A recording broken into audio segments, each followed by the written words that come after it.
Welcome to the Douglas Murray channel. Join us for engaging discussions and insightful interviews with some of the most thought-provoking minds of our time.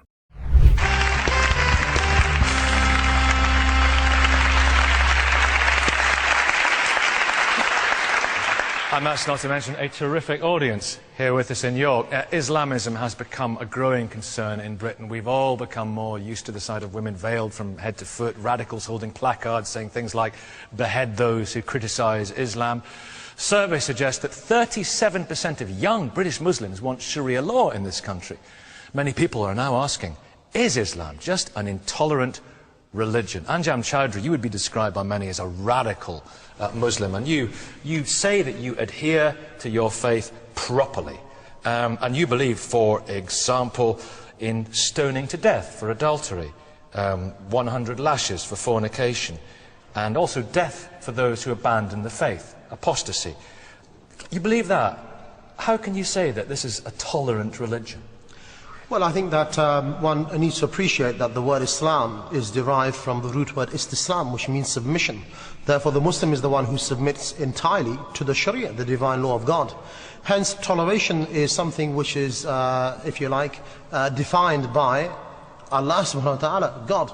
Therefore, if something is in accordance with the Sharia, we tolerate it. If it is outside of the Sharia, we cannot tolerate it. Hence, for example, Islam will tolerate non-Muslims to live among the Muslims within the Sharia, under an Islamic state. Their life, wealth, their honor, their dignity will be protected.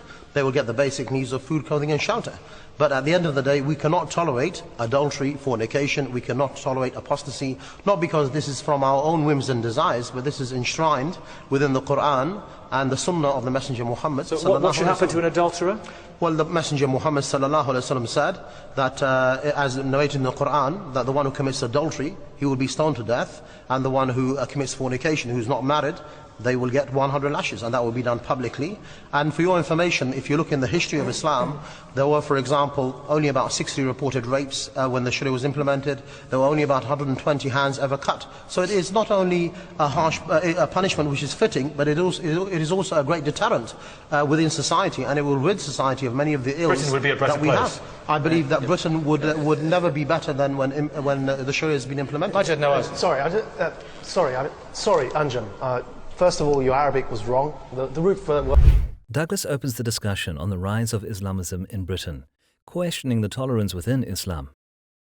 Anjam Chowdhury defends his radical views, citing Sharia law as justification. This sparks a debate on the true meaning of Islam and its implications. Can a religion be both tolerant and intolerant at the same time? The word for Islam is not Islam, it's Salima. I assume you don't speak Arabic. Secondly, it's not in the Quran that you have to stone to death. That's also wrong. I don't know where you learned Islam from, Anjam. It's probably from Umar Bakr Muhammad. But I'd just like to say that all religions... Is there stuff in the book? Is it in the Quran? All religions... One second, let's see what it says. I'd just like to say something here, that aside from his terrible Arabic, all religions are what their followers make them. And that depends upon the vast majority of the followers of a faith, whether it's Christianity, Islam or Judaism. No one religion should be singled out to say that this particular religion is intolerant. In the medieval period, Pope Urban II launched the Crusades in the name of God. And today we have people like Anjam speaking the way he just did.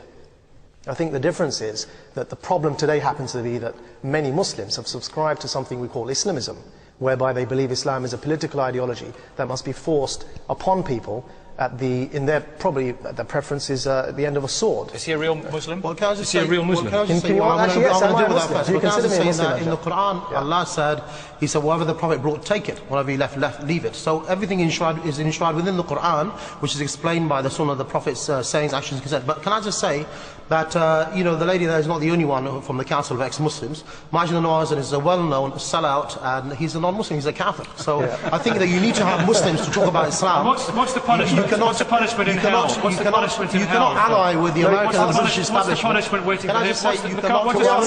What's the punishment waiting for him in hell? Well, he will be in the hellfire. But the point is that he needs to retake his shahada. What would you do to me? Let's talk in a minute about apostasy. I'd rather make mistakes from Arabic than leave the deen of al-Islam like Majid Nawaz. Now, Douglas Murray, is there a problem actually in the Holy Book, in the faith, or is the problem in some... The debate heats up as Chowdhury's interpretations of Islamic teachings are challenged. Accusations fly about the misinterpretation of religious texts and the influence of political ideologies. How do interpretations of religious texts shape societal values and laws?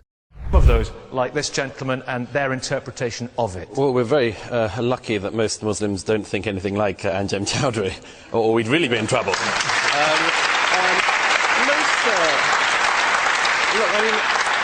Most Muslims, both in Britain and across the world, are law-abiding, decent people for whom their faith is an important part of their lives. However, there is an awkward thing about Islam, which is that Islam's religion, its founder, was a more violent man than, for instance, the founder of Christianity. I'd give you an example. I mean, if Christ, I'm not a Christian, but I have no truck in this thing, but if Christ had been a warrior, had killed people he captured, Christianity's history would be even more violent than it has been. I'd give you one other example. When a woman is brought in adultery to Jesus, he says, he who's without sin casts the first stone. When Muhammad has a woman brought in, he orders her to be stoned. This would be a very different outcome. Now, fortunately, as I say, there's no doubt about this, about the nature of Muhammad as a beginner of a religion. There's no doubt about that, but there is also no doubt about the fact, as I say, that most Muslims don't behave in that way. Because religion is open... Sorry, Douglas, that's untrue. It's untrue. You've deliberately picked on one example, and that is Jesus Christ, the prophet of God. Before that, there were many other prophets that Christians also believe in, such as the prophets of the Old Testament, who launched wars, who were kings, King Solomon, King David. Hold on, Douglas, I'm making a point here, which is that prophets, during those times, some of them fought, some of them didn't fight, some of them it's disputed whether they fought. The point is that all religions are interpreted.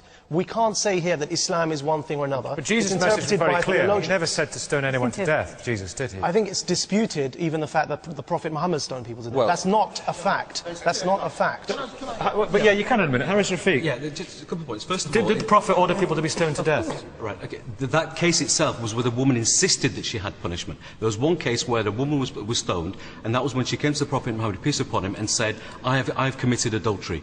The Prophet, peace upon him, turned his face away. She asked him again, I've committed adultery. Only when she asked the third time for a punishment was the punishment insisted on. That is the only Should he not have still said no? I beg your pardon? Should he not have still said no? No, she insisted that she be punished. But coming back to the original point, in terms of Sharia, first of all, there is nothing in the British law that actually prevents me from practicing my faith. So there's no need for Sharia law in this country. And secondly, there's nothing. And secondly, the other thing is there is no compulsion in Islam. In terms of Anjem classifying myself or Majid or anybody else as they're not Muslim. Sharia, then maybe we could call you a Muslim. Well, at the end of the day, there are three things that make up a Muslim: Islam and Iman, and from that we get the Sharia. There's the other thing that Anjem seems to be forgetting about, that is tasawwuf, the state of ihsan, being a better human being, worshipping your Lord as if you can see him, because even if you can't, Douglas highlights the difference between religious founders, comparing Jesus' peaceful teachings to Muhammad's more violent history. This comparison ignites further discussion on the nature of spiritual influence. Does the history of a religion's founder affect its modern-day followers' actions? If you can't, he can see you. That's how you treat your labours, the spirit of the Lord. Okay, what is the problem? Mariam, you abandoned your faith. Mariam, you're an ex-Muslim. Atheist now, but I think this question is wrong, and this is exactly the reason why. The problem is you can find intolerance in every religion, including in Islam, but the reason Islam is such a focus today is because it is the banner of a political movement, and that's where we need to put the finger on. Anjem Choudhury represents that political movement, that actually, it's not a question of, oh, he's an intolerant man, we can just ignore him. The problem is that this movement makes laws, it actually stones people to death in the 21st century, it hangs 16-year-olds for acts incompatible with chastity. It denies women the right to divorce, to child custody.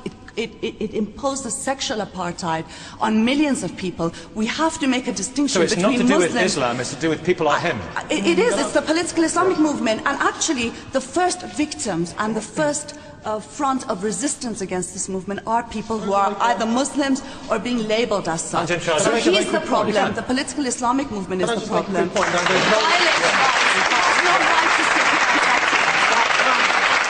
just like to make the point that people say that you can be a gay Muslim, you can be a political Muslim, you can be a radical Muslim.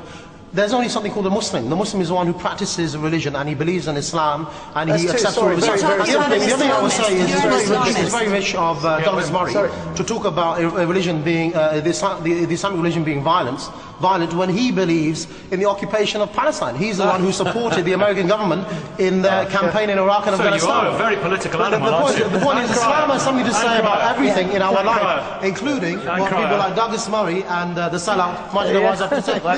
Okay, Ankara, frankly, you know, the image problem that Islam has with some people in this country, is he actually the problem?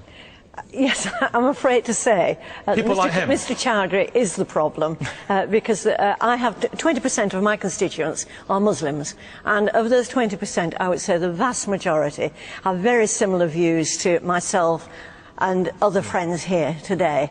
They are tolerant and they don't take the views of Mr. Chowdhury. Unfortunately, the ones with the biggest mouths in Keighley are the ones that get listened to, and I'm not even saying that they are like Mr. Chowdhury, but they do have fairly intolerant views of other people. But we see these surveys and people thinking, and a disturbing amount of people saying they would justify violent action if it were in Douglas Murray. There are some disturbing young people being far more radical. Disturbing surveys about 7/7 and 9/11 come out, don't they? Absolutely, and the younger they go in this country at the moment, the more likely they are to be radical. This is.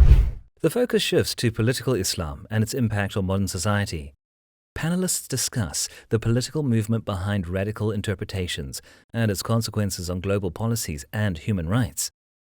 Can separating political ideology from religion help mitigate extremism? Thank you for watching the Douglas Murray channel. If you've enjoyed this deep dive into today's critical issues, don't forget to like, share and subscribe for more engaging content and discussions. Until next time, stay curious and informed.